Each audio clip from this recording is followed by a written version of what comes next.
pessoas, elas são divertidas, de certa forma, porque eu me divirto um pouco de ver a estupidez humana, mas elas também retiram um pouco da fé da humanidade, né? Ah, lá vem ele enganar as pessoas com mais 72 horas. Pô, eu nunca enganei ninguém! Não teve uma coisa que eu não falei que eu não cumpri. Não tem uma.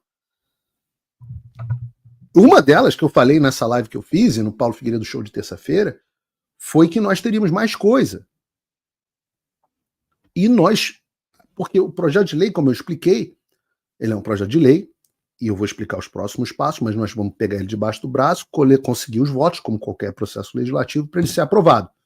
Ele já é um instrumento de pressão gigantesca, porque alguém tem que parar para pensar e falar, cara, existe um projeto de lei no Congresso nos Estados Unidos sobre o que a gente está fazendo aqui. Isso era mas assim, nem passava na cabeça de alguém de como seria possível um ano atrás. Um ano a gente conseguiu isso.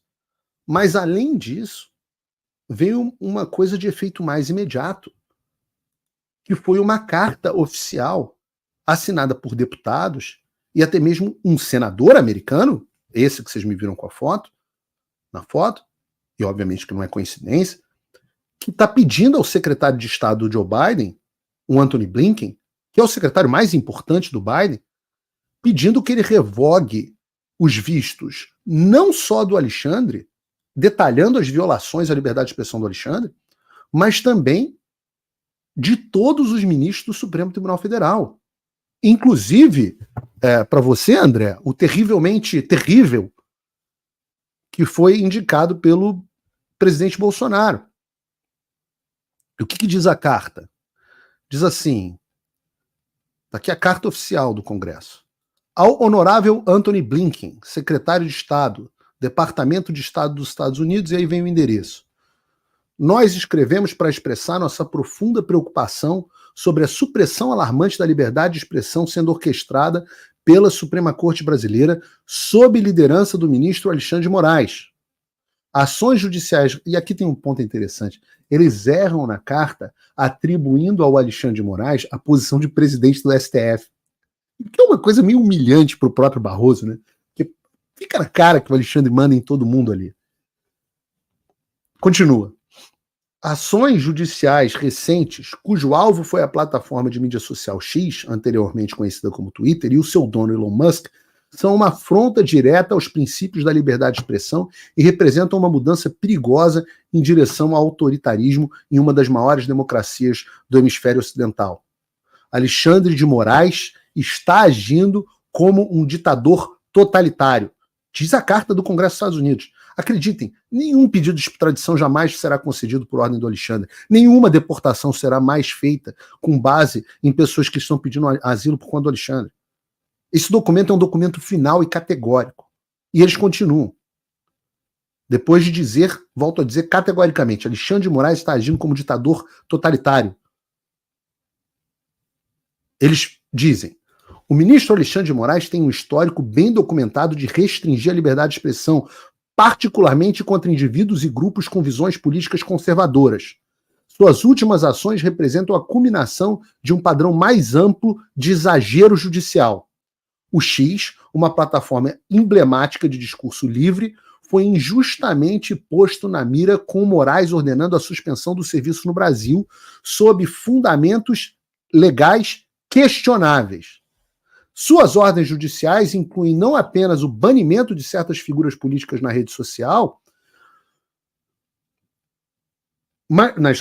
mas também extensas ordens de censura contra veículos de mídia ativistas críticos das decisões da Corte. Esse exagero prejudica severamente as instituições democráticas do Brasil, colocando o comprometimento do país com a liberdade de expressão em risco. O Brasil virou um pária, o Brasil virou uma vergonha. Foi mais longe do que qualquer uma desses pretensos censores. Sorte?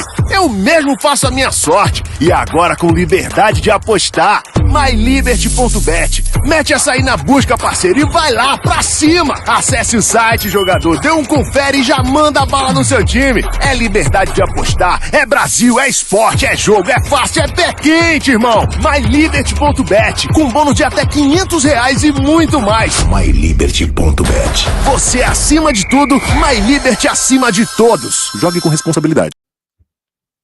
Continua a carta. Em meses recentes, o ministro Moraes empregou a Suprema Corte como uma ferramenta para sufocar dissidências políticas, mirando desproporcionalmente em vozes conservadoras. Investigações e ordens de censura têm sido sistematicamente direcionadas a legisladores da oposição, jornalistas e ativistas, suprimindo a sua habilidade de se comunicar com o público.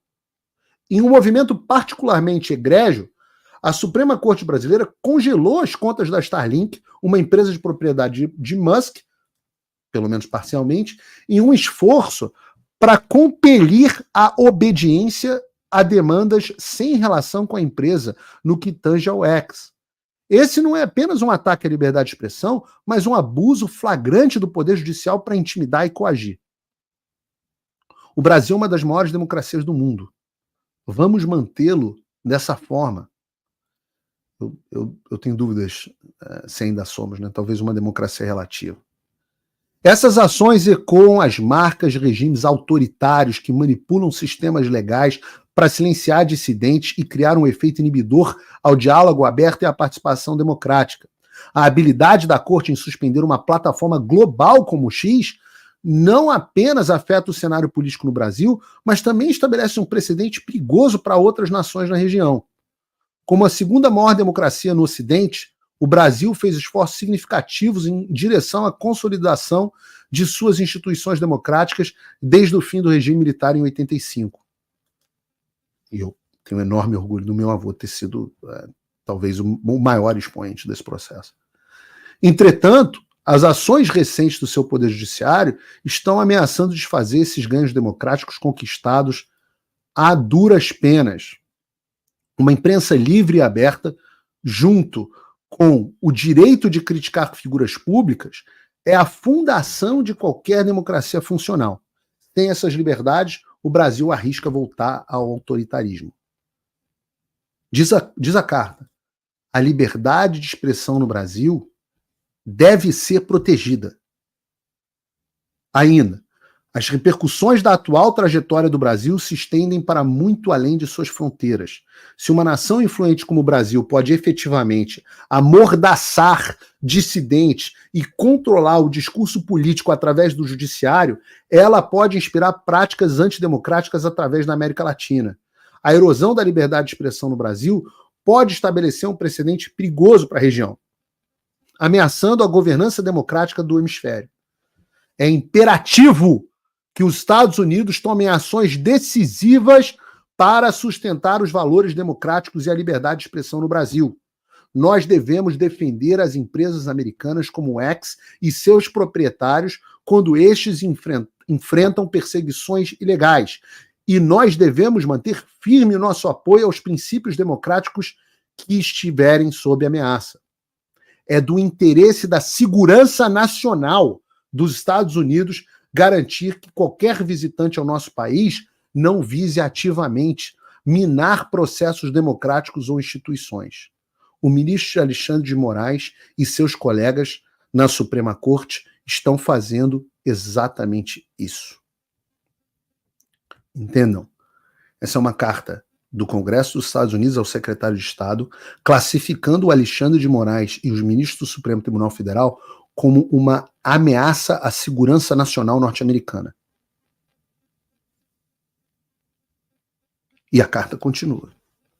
Portanto, nós respeitosamente urgimos a você que negue qualquer aplicação a vistos americanos ou admissão aos Estados Unidos, incluindo a revogação de quaisquer vistos existentes para o ministro Alexandre de Moraes e os outros membros da Suprema Corte Brasileira, cúmplices nessas ações antidemocráticas. Estes ministros, todos eles, foram além dos seus limites constitucionais e as suas ações estão erodindo as próprias fundações da governança democrática no Brasil.